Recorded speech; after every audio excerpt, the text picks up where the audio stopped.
Bonjour chers élèves, donc bienvenue dans cette capsule, quatrième capsule de l'économie organisation administrative des entreprises intitulée Stratégie d'intégration. Donc le plan de présentation se présente comme suit. Dans un premier temps, on va faire un petit rappel concernant les deux stratégies de diversification et d'impartition. Par la suite, on va entamer la définition de ce que veut dire stratégie d'intégration. Dans un deuxième volet, on va aborder les niveaux de l'intégration. Dans un troisième volet, on va aborder les modalités d'intégration. Et au final, on va se pencher bien évidemment sur les avantages et les limites aussi bien de l'intégration verticale et de l'intégration horizontale. Donc concernant le rappel, comme vous l'avez certainement vu dans les capsules précédentes, donc vous avez déjà vu la stratégie de diversification et la stratégie d'impartition. En fait, ces deux stratégies ont un point commun, lequel c'est le fait qu'ils se partagent le regroupement de deux ou plusieurs entreprises. Sauf que l'objet derrière ce regroupement diffère passant d'une stratégie à une autre. Pour ce qui est par exemple de la stratégie de diversification, le regroupement de deux ou plusieurs entreprises, que ce soit horizontalement, verticalement ou de manière conglomérale, a pour objectif de se diversifier, de pratiquer d'autres activités autres que le métier de base. Par contre, la stratégie d'impartition a pour objet, c'est-à-dire le regroupement des entreprises a pour objet, bien évidemment, de conclure un contrat gagnant-gagnant et donc ce qu'on appelle également le contrat de coopération, ce qui va permettre aux entreprises de bénéficier des effets de synergie. Donc, concernant notre stratégie d'intégration qui va être l'objet de cette présentation, aussi celle-ci a le même objectif, à savoir c'est-à-dire le regroupement de deux ou plusieurs entreprises, mais bien sûr, il y a un autre objectif derrière ceci. Donc c'est ce qu'on va voir effectivement au niveau de la définition. Donc, que signifie stratégie d'intégration? Donc l'intégration, c'est tout simplement l'internalisation, ça vient du mot interne, c'est-à-dire le fait d'intégrer des activités à la structure de l'entreprise. Donc ces activités ont été précédemment exercées soit par les fournisseurs de l'entreprise, soit par les clients, soit encore par les concurrents. Donc on verra les détails par la suite dans les deux modes ou bien les deux types d'intégration. Donc bien évidemment, toujours dans le cadre de la définition, on a deux stratégies d'intégration, bien deux modes d'intégration, à savoir l'intégration verticale. Donc qu'est-ce qu'on entend par intégration verticale? Elle désigne un processus qui vise à contrôler toute la chaîne de valeur, depuis la production des matières premières jusqu'à la distribution des produits finis, en passant par leur fabrication. L'entreprise devient son propre fournisseur ou, d'un autre côté, il peut devenir son propre distributeur, c'est-à-dire que l'entreprise va distribuer elle-même les produits au lieu, c'est-à-dire de donner ou bien de confier à un distributeur cette tâche-là. Passons maintenant à l'intégration horizontale. Donc, c'est en quelque sorte l'opposé de la première stratégie, à savoir l'intégration verticale. Donc, qu'est-ce qu'on veut dire par intégration horizontale ou bien, autrement dit, transversale? Elle consiste à acquérir d'autres entreprises et sociétés qui sont au même niveau de la chaîne de valeur, ou bien ce qu'on appelle également la filière. Qu'est-ce qu'on entend par filière? Donc, la filière, c'est l'ensemble des étapes de production et de distribution du produit fini. Donc, en commençant toujours par la production des matières premières, passant par la fabrication et au final la distribution. Donc, c'est ça la filière. Donc, je répète, l'intégration horizontale, elle consiste à acheter des entreprises, d'accord, qui opèrent dans le même niveau de la chaîne de valeur, bien dans le même niveau de la filière. Par exemple, une entreprise qui effectue la fabrication, par exemple, des boîtes de conserve, il va acquérir une autre entreprise qui fait la même chose, qui pratique la même activité, à savoir la production des boîtes de conserve. Donc l'objectif derrière l'intégration horizontale, vous l'avez certainement constaté, c'est le fait, en premier lieu, de réduire la concurrence. Et lorsqu'on dit réduire ou réduction de la concurrence, c'est quelque chose de bénéfique pour l'entreprise.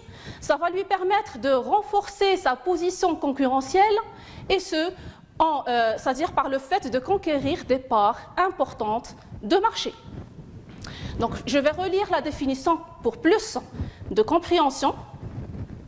L'intégration horizontale consiste à acquérir d'autres entreprises et sociétés qui sont au même niveau de la chaîne de valeur ou de la filière, c'est-à-dire que l'entreprise va, pour se développer, c'est-à-dire pour renforcer ses positions sur le marché, qu'est-ce qu'elle va faire? Elle va créer ou racheter d'autres entreprises situées sur le même secteur d'activité.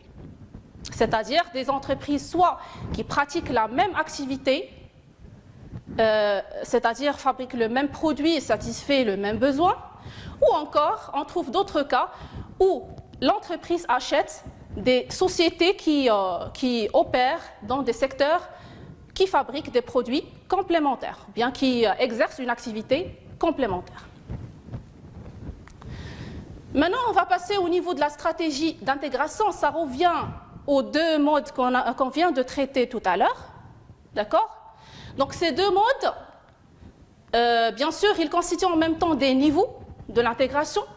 Là, j'ai choisi de traiter les deux modes ou bien les deux niveaux à partir de deux petits exemples pour une meilleure compréhension. Donc là, dans le cadre de l'intégration verticale, par exemple, on a une entreprise ou bien une usine de boîtes de conserve. Celle-ci, bien sûr, aura des fournisseurs. Parmi ces fournisseurs, on va trouver l'entreprise qui fabrique de l'acier, c'est-à-dire c'est elle qui va garantir à l'entreprise ou fabriquer les boîtes en acier pour que l'entreprise en question puisse les remplir par les produits conservés. Donc il y a d'autre part, c'est-à-dire qu'il y a un autre acteur avec lequel opère l'entreprise, c'est bien sûr en aval. Déjà le fournisseur c'est en amont. Là, en aval, on a bien sûr le distributeur. Là, j'ai choisi les détaillants comme exemple. Donc, ce distributeur-là, normalement, il se charge de commercialiser les produits, de les distribuer et de les transmettre au client final ou intermédiaire. Donc, si cette entreprise, par exemple, décide à un moment donné d'opter pour l'intégration verticale en amont, donc là, qu'est-ce qui va se passer? On va assister à un rachat, bien une acquisition du fournisseur, à savoir l'usine d'acier, par l'entreprise, ou bien l'usine des boîtes de conserve. D'un autre côté, cette même entreprise peut opter pour l'intégration verticale, mais cette fois-ci en aval. Qu'est-ce que ça signifie? Ça signifie tout simplement que l'usine va acheter les détaillants auxquels elle confiait la tâche de distribuer les produits et de les transmettre aux clients finaux ou intermédiaires. Donc, je vais revenir sur les trois phases où se trouvent les trois entreprises, c'est-à-dire la première, à savoir le fournisseur qui fabrique les boîtes en acier. Deuxième niveau, il y a l'entreprise qui fabrique les boîtes de conserve. Et au final, le distributeur qui va commercialiser les produits finis. Donc ces trois étapes, normalement, ça rentre dans ce qu'on appelle, comme j'ai déjà dit, la filière. Passons maintenant à l'intégration horizontale. Donc là, j'ai choisi comme exemple les deux entreprises connues, à savoir le groupe Facebook et la société Instagram. Comme vous savez tous, Facebook a opté pour le rachat de la société Instagram Donc là, je vais vous dire bien évidemment qu'il s'agit d'une intégration horizontale. Pourquoi? Tout simplement parce que les deux entreprises font partie du même secteur d'activité, à savoir les médias sociaux. D'accord? Donc là, on a abordé l'intégration au niveau horizontal. Donc les deux sociétés, que ce soit Facebook ou Instagram, ils font partie du même secteur, à savoir les réseaux sociaux. Donc le rachat qui a été effectué par Facebook de l'entreprise Instagram, ça rentre, je répète, dans le cadre de l'intégration horizontale. Donc maintenant, on va passer au troisième volet consacré aux modalités d'intégration. Donc les modalités d'intégration se limitent à trois modalités phares. La première modalité, c'est la fusion-réunion. Donc, s'il vous plaît, je vous invite à faire attention à chaque mot, parce que la signification de chaque mot, ça veut dire beaucoup de choses, et comme ça, vous allez facilement comprendre la définition. Là, j'ai aussi mis en place un petit schéma qui va vous permettre de comprendre aisément qu'est-ce qu'on entend par fusion-réunion, et aussi le cas pour les autres modalités. Donc, qu'est-ce qu'on entend par fusion-réunion? Donc, la fusion-réunion, c'est une réunion ou bien un regroupement et en même temps disparition de deux ou plusieurs entreprises. Là, j'ai choisi deux entreprises A et B dans cet exemple. Donc, ces deux entreprises ont une taille qui est en détail qui sont voisines, c'est-à-dire il n'y a pas une grande différence dans les tailles. Et appartenant à un même secteur d'activité pour donner naissance à une nouvelle entreprise que j'ai nommée Grand C. Cette entreprise, il va reprendre la totalité des patrimoines, aussi bien de la société A que de la société B. Donc je répète, la fusion-réunion, c'est tout simplement le regroupement ou la réunion de deux ou plusieurs entreprises, d'accord, pour donner à la fin naissance à une nouvelle entreprise, d'accord, qui va être de taille plus importante, qui va être d'un poids plus important sur le marché, et bien sûr, les premières entreprises qui ont été fusionnées, qui ont été réunies, vont disparaître. Deuxième modalité de l'intégration, donc on a la fusion-absorption, comme son nom l'indique. C'est toujours une fusion, c'est toujours regroupement, comme on a dit dans le rappel. Mais là, il s'agit d'absorber et non pas de se réunir, si l'on peut dire, à part égale. Donc, là, c'est le schéma. Donc, on a toujours la société A, la société B, et la troisième société, c'est A plus les apports de B. Donc, on verra par la suite l'explication en détail. Donc, qu'est-ce qu'on entend par fusion-absorption?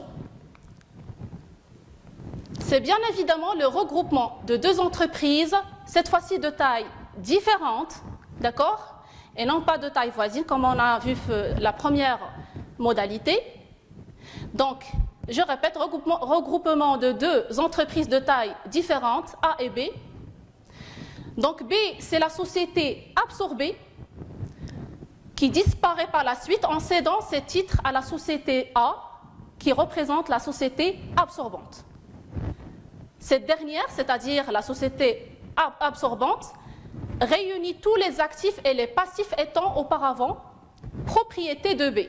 C'est ce qu'on appelle tout simplement l'effet de domination. Donc je répète, la fusion-absorption, c'est le fait que deux ou plusieurs entreprises se réunissent, d'accord? Ces entreprises-là ont des tailles qui sont différentes. Et bien sûr, on assiste à la présence de deux types d'entreprises. Il y a des entreprises, bien une entreprise qui sera absorbante, c'est elle qui va absorber, et l'autre, bien les autres entreprises, ce sont les entreprises absorbées, qui vont être achetées ou acquises par la première. D'accord? Pour qu'à la fin, on va obtenir une troisième entreprise qui va rester, qui va garder la même raison sociale de l'entreprise absorbante. Donc là, on a l'entreprise absorbante, c'est A. Quand vous remarquez, c'est-à-dire la fusion a donné lieu à l'entreprise A, mais cette fois-ci avec une taille plus importante. C'est pourquoi on a écrit A plus apport de B. Donc maintenant, on va passer à la troisième modalité, à savoir la scission. Le schéma, c'est comme suite. Donc la définition, c'est que deux entreprises B et C, donc essayez de suivre s'il vous plaît sur le schéma pour mieux comprendre. Donc il s'agit de deux entreprises B et C qui se partagent la propriété d'une autre entreprise, à savoir l'entreprise A, par le rachat de parts égales, c'est-à-dire 50% chacune. Donc s'il vous plaît, là, la particularité de la scission, la première des choses, c'est qu'il y a une entreprise qui va céder ses titres en totalité à deux ou plusieurs entreprises, mais l'essentiel ici, la particularité, c'est que cette entreprise va être partagée et scindée à parts égales entre les différentes entreprises qui vont acheter les titres. L'entreprise A est donc scindée, c'est-à-dire subdivisée, partagée, fractionnée en deux parties, et bien sûr, elle va disparaître à la fin. D'accord? Donc voilà, on a fini avec les modalités d'intégration. Maintenant, on va passer aux avantages et limites de l'intégration verticale. Donc pour ce qui est des avantages de l'intégration verticale, le premier avantage, c'est la maîtrise à la fois des approvisionnements et des débouchés. C'est quoi débouchés? C'est tout simplement les marchés sur lesquels on va distribuer les produits finis de l'entreprise. Bien sûr, on a déjà dit que pour l'intégration verticale, soit l'entreprise va racheter des entreprises fournisseurs, c'est-à-dire en amont, et donc là, il va maîtriser le processus d'approvisionnement en matières premières. Il va maîtriser aussi les coûts, il va pouvoir minimiser les coûts pour augmenter et maximiser ses marges bénéficiaires. D'un autre côté, si c'est le cas d'une intégration verticale en aval, l'entreprise va acheter son distributeur. Dans ce cas, l'entreprise va pouvoir maîtriser le processus de distribution, il va pouvoir maîtriser ses marges bénéficiaires et aussi minimiser ses coûts. D'accord? Donc, deuxième avantage, c'est l'absence d'effet de domination des fournisseurs et des clients. Là, on parle de ce qu'on a déjà traité au niveau de l'analyse SWOT, le pouvoir de négociation des fournisseurs et des clients. D'accord? Donc là, bien sûr, lorsque l'entreprise, dans le cadre d'une intégration verticale, il devient son propre fournisseur, bien sûr qu'il n'y aura plus de pouvoir de négociation. Auparavant, lorsqu'il y avait un fournisseur externe, l'entreprise, bien sûr, surtout si cette dernière n'avait pas de poids sur le marché, elle va subir le pouvoir de négociation, les conditions imposées par son fournisseur. Par contre, s'il y a intégration, il n'y a plus ce problème-là. Vous l'avez certainement constaté. De même pour le cas des clients, c'est-à-dire les distributeurs aussi. Donc auparavant, lorsque l'entreprise opère avec un distributeur, elle doit négocier les marges bénéficiaires et comme ça, il doit concéder une partie de ses marges bénéficiaires au profit du distributeur et comme ça, c'est un manque à gagner pour l'entreprise. D'accord? Par contre, si l'entreprise devient son propre distributeur, là, il n'y a plus de problème. L'entreprise va maîtriser son processus de distribution, elle va distribuer elle-même ses produits finis et comme ça, il va gagner en matière de marge bénéficiaire. On va passer maintenant aux inconvénients, bien aux limites de l'intégration verticale. Là, on parle en premier lieu des besoins d'investissement très lourds. C'est tout à fait logique et c'est-à-dire quelque chose qui est tellement clair. Lorsqu'on veut racheter une entreprise dans le cadre d'une intégration verticale, que ce soit un fournisseur ou un distributeur, l'entreprise doit disposer des enveloppes, c'est-à-dire il doit avoir la capacité financière pour les acheter. C'est pourquoi on a dit ici que ça constitue un investissement très lourd. D'accord? Par la suite, on a en deuxième lieu la difficulté de sortir de la filière. Ceci signifie tout simplement que la décision d'intégrer une activité à la structure de l'entreprise est une décision irréversible. C'est-à-dire, c'est une décision que l'entreprise ne peut pas revenir en arrière. Il va bien sûr assumer toutes les limites, tous les gains et limites qui vont être générés par cette opération. Autrement dit, si l'entreprise décide de se retirer de la filière, donc là, ça va coûter très cher pour l'entreprise parce qu'il a bien sûr investi énormément d'argent pour racheter une entreprise. Lorsqu'il va se retirer, bien sûr, ça sera une perte énorme pour elle. En troisième lieu, on a le risque de ne plus maîtriser le métier de base. Vous l'avez certainement constaté. Concernant l'intégration verticale, donc on va se pencher, l'entreprise va se pencher dans d'autres activités qui sont différentes catégoriquement de son métier de base. C'est tout à fait normal que l'entreprise, dans un premier temps, dans les premières années, il va trouver du mal à maîtriser ces nouveaux métiers, bien ces nouvelles activités. Et comme ça, elle va négliger en quelque sorte le métier de base. D'accord ? En dernier lieu, on va aborder les avantages et les limites de l'intégration horizontale cette fois-ci. Donc on a les avantages. Dans les avantages, le premier point, c'est de se positionner efficacement sur les segments du marché. C'est tout à fait logique aussi à ce niveau-là. Le fait de s'intégrer horizontalement, ça signifie tout simplement le fait de racheter ses concurrents, d'accord ? Donc automatiquement, le nombre de concurrents va être réduit. Et par conséquent, l'entreprise en question va renforcer ses positions sur le marché, et ce, par le fait de conquérir de nouvelles parts importantes sur celui-ci, ou bien de celui-ci. Deuxième avantage, c'est la réduction de la concurrence. Je viens de la citer parce que c'est lié, donc c'est déjà expliqué. Troisième point, propulser l'innovation grâce à la synergie entre les entreprises, c'est-à-dire lorsque deux entreprises se regroupent, notamment dans le cadre d'une intégration horizontale, ça permet de bénéficier de ce qu'on appelle les effets de synergie. C'est-à-dire que chacune des entreprises va bénéficier des compétences de l'autre entreprise. Elle va bénéficier également des moyens financiers, moyens humains et moyens matériels de l'autre entreprise, etc., etc. Donc l'entreprise va aussi bénéficier dans ce cas de l'innovation de l'entreprise qui a été, avec laquelle elle s'est regroupée. Donc si cette entreprise, bien sûr, a des produits innovants, a des technologies qui sont meilleures, etc., etc.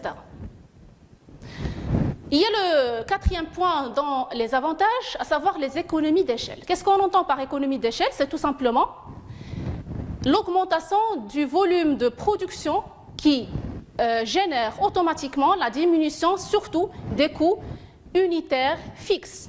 Donc cette opération-là, ou bien cette synergie, ou bien cet avantage-là, on l'appelle l'économie d'échelle. Le dernier avantage, c'est l'augmentation du pouvoir de négociation. C'est tout à fait logique. Lorsqu'on va se regrouper dans l'union, on dit dans l'union, il y a la force. Donc là, on va pouvoir imposer nos conditions, etc., etc. Pour ce qui est des inconvénients de l'intégration horizontale, le premier, c'est arriver à une situation de monopole qui est une situation délicate au niveau juridique. Pourquoi? C'est-à-dire le monopole n'est pas interdit par la loi, certes, mais si l'entreprise abuse de cette situation, dans ce cas-là, la loi va la sanctionner, tout simplement. Synergie inefficace. Deuxième inconvénient, ce sont les synergies inefficaces, c'est-à-dire là, les entreprises, lorsqu'ils n'arrivent pas à s'entendre, lorsqu'ils n'arrivent pas c'est-à-dire à bénéficier des compétences de l'autre entreprise, dans ce cas, les résultats souhaités ne sont pas atteints. Donc, je vous donne, notre capsule, bien évidemment, a pris fin. Je vous donne rendez-vous la prochaine capsule intitulée « La stratégie d'internationalisation » et je vous remercie pour votre aimable attention.